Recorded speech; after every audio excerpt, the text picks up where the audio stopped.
Chapter 30, Fairy Tales. The next morning, Grandma woke Tilly up with a glass of orange juice and a plate of peanut butter on toast. "Good morning, sweetheart," she said. "How are you feeling? You've got a lot to think about. You know you can come and chat with me or Granddad any time if you want.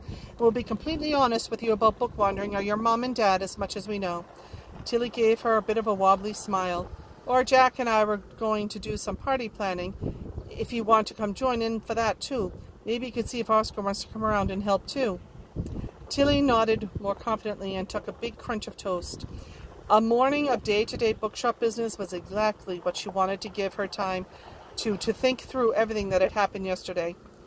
But first she had research to do. After finishing her breakfast, knowing she'd regret eating her toast in bed later, she picked up the rich copy of A Little Princess and flicked back to the scene in the bakery. She was relieved to find she hadn't been imagining things. The story was undeniably, if unremarkably, different. "There must be a reason my mum kept this one," Tilly said to herself, tucking it under her arm to go and compare to the bookshop copies. She went downstairs and through a warm but empty kitchen into the shop. Jack and Grandma were clustered around one of the cafe tables, laughing and making notes. "I'm going to find Oscar," Tilly called over as she made her way out into the high street, which was littered with autumn leaves. But Crumbs was locked up and all the lights were off. Tilly pressed her face against the glass, but there was quite obviously no one there. And there was no note pinned to the door or any kind of explanation. She pulled her phone out and sent Oscar a text. "Crumbs is closed. Are you okay? Tilly X." A few minutes later she had a reply. "My mommy is poorly. Mom closed the shop to plans at home, Oscar." "What's going on?" "Mom might have to go to Paris to help. Or Emile might have to come back here for a bit." "Are you going to France too?" "Not sure, maybe. Not today, though. Waiting for more news." "Do you want to come to the shop and help with the party? We can meet you at the bus stop if your mum's worried." "We'll ask." And then a few minutes later, "Okay, coming now. Mum says thanks. She will call shop and speak to Elsie Archie. Number 81? "No, number 81. Get off the Beach Court stop. See you soon. We have fresh donuts." Tilly dashed back into the shop. "Oscar's French grandmother isn't doing very well," she shouted over to Grandma. "Crumbs is closed. He's going to get the bus over from his flat, if that's okay. Mary's going to call you," just as she said, and the phone started ringing. "Yes, of course, Mary. Yes, don't worry. We'll be there at the bus stop to meet him, I promise. Yes, Tilly has his phone number. No problem, as long as you need. Tell us if there's anything else we can do at all." "Yes, speak soon." But half an hour later, Tilly got a text from Oscar that he was nearly there, and Jack went with her to wait at the bus stop around the corner.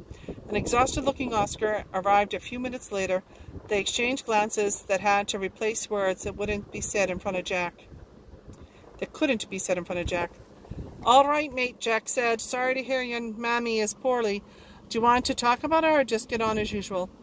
"Get on as usual," Oscar said firmly. "I do not want anyone making a fuss." "Sure thing," Jack said. "There's heaps to do around here for the party.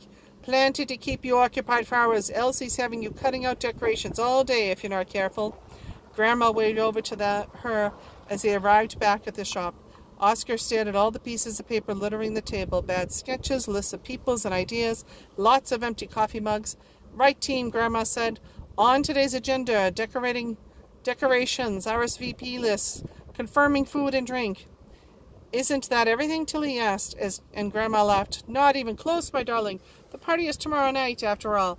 Now, how do we feel about the decorations? Something to do with playing cards, I suppose." "Well, I was thinking I could do something along the line of those lines in the window," Jack said. "Maybe try to copy one of the illustrations from the book. I'm not sure what would work best." "Oscar's good at art," Tilly volunteered. No, I'm not," he said. "Yes, you are. I like your drawing you did the other day." "Just because I like drawing doesn't mean I'm any good at it," Oscar said. "Well, I bet you are," Tilly said. "Why don't you have a doodle? See if you can come up with anything," Grandma said encouragingly, pushing a pen and some blank paper toward Oscar. "We're not expecting you to be Picasso, don't worry. All ideas are useful. Look at what a state we're in." Oscar looked unconvinced, but shielded the paper with his arm and started scratching. After an hour of companionable silence, Jack went to refill the teapot, juice glasses, and the plate that had only a scattering of crumbs left on it. Oscar had gradually forgotten to keep some over his paper, and now had several sheets laid out in front of him covered in colorful flowers and vines, as well as sketches of impossibly high cream cakes. Interspersed with party ideas were doodles of pirate ships and treasure maps. Have you always enjoyed art, Oscar? Grandma asked. Uh-huh. Oscar nodded as he drew. Actually, it was my mammy who first encouraged me. I used to always be scrawling on bits of paper, and she was a book illustrator when she was younger, and helped me learn a bit more about, actually making things look like real things. Oscar, I knew there had to be some literary lineage somewhere, Grandma said in delight. Literary what? He said. Lineage. It means your ancestors, your family, the people you're descended from. No wonder you were so attuned to book wandering if your grandmother was an artist. What sort of things did she illustrate, do you know? All sorts, I think. Although I think she always says the thing that she was most proud of was this huge book version of a book of fairy tales. She had some of our work come from it up in her apartment in Paris.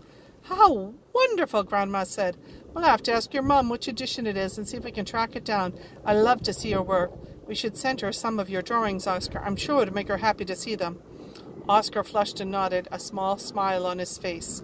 The thing about book wandering, Grandma started, but stopped abruptly as Jack came back with a tray. Tilly and Oscar exchanged a look and went back to the paper.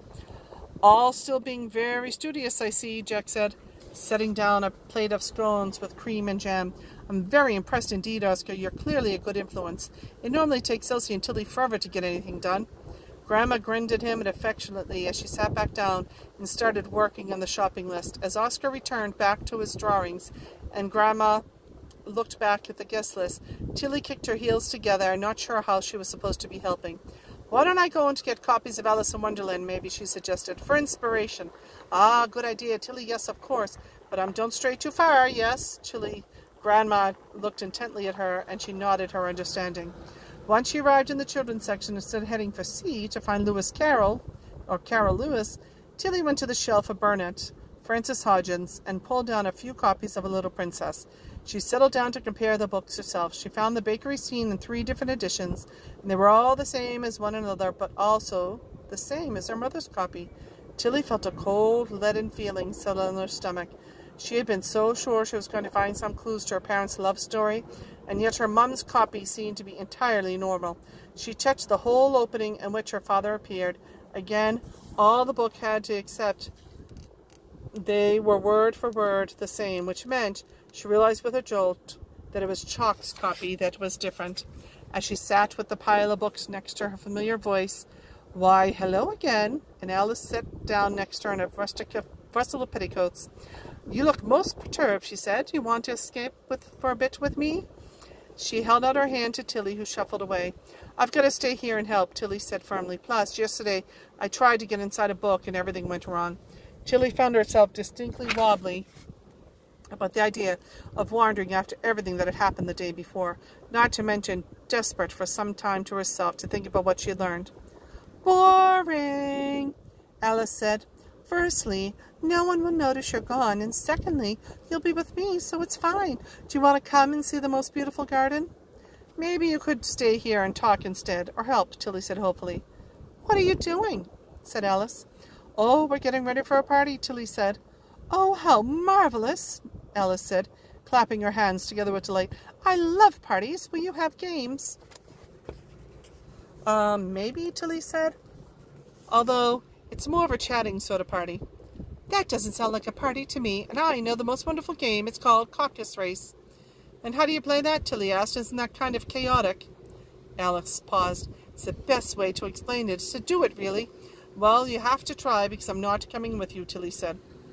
"Fine," Alice huffed. "Well, you need a racetrack, which would be circular sort of shape, but it doesn't really matter so much. And then everyone starts running until the race is finished." "But how do you know when it's finished?" Tilly asked. "I'm not quite sure, to be honest. The first time I started, I was confused, I admit. Everyone got prizes, so I suppose everyone won." "It doesn't sound like it makes much sense, and I don't think we could have a race in the shop anyway." Alice sighed. "No, you're probably right. Sometimes being sensible is ever so dull, don't you find?" "I suppose," Tilly said, "although something being sensible is, well, a sensible thing to do." "How contrary you sound," Alice replied.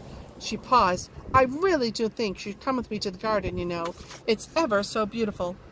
"I can't. I promised Grandma I'd stay here. Maybe we could go after the party," Tilly suggested. "I would like to go now, actually," Alice said. I've not had a friend like you before, and I want you to come with me. She leaned over and tried to grab Tilly's hand. No, Tilly said, snatching her hand away. But Alice managed to get hold of her little finger, and the shot began to melt away, just as Tilly pulled her hand back. Bother, she heard Alice say as she faded away.